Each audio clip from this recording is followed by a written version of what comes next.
The UN Economic Commission for Africa analysis shows that over 2 million people may fall into extreme poverty because of the effect of the Russia-Ukraine conflict.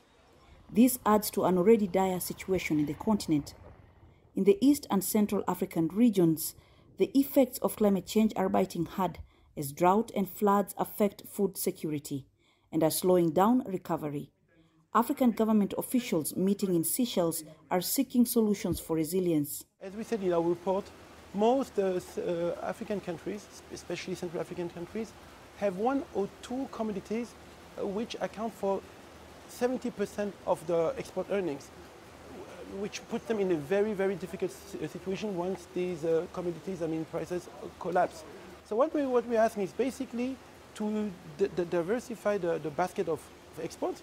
Some of the countries here face debt stress. As of May 2022, the UN says 7 African countries were already in debt distress, while 16 were at high risk. Experts advise that as countries seek alternative sources of financing, they should speed up investment in local production.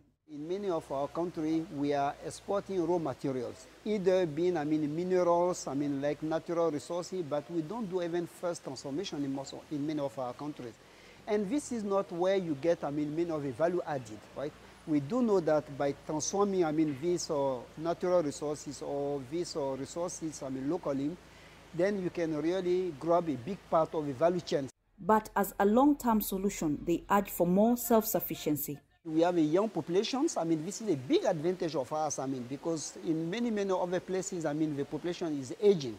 And that means that we have a big, consumer populations coming in, and also we have a young population which can be, which can be educated, really in the vision we want to set actually for the continent. Some of the countries attending this meeting say the Ukraine crisis has forced them to look more within the continent for grains and fertilizers. Experts here also say that it is important for Africa to fast-track the implementation of the African Continental Free Trade Area in order to boost intra-Africa trade as opposed to importation from non-African countries. The meeting is also encouraging African states to consider seeking alternative sources of funding like Islamic banking as well as cryptocurrency. Coletta Wanjoy for CGTN in Victoria, Seychelles.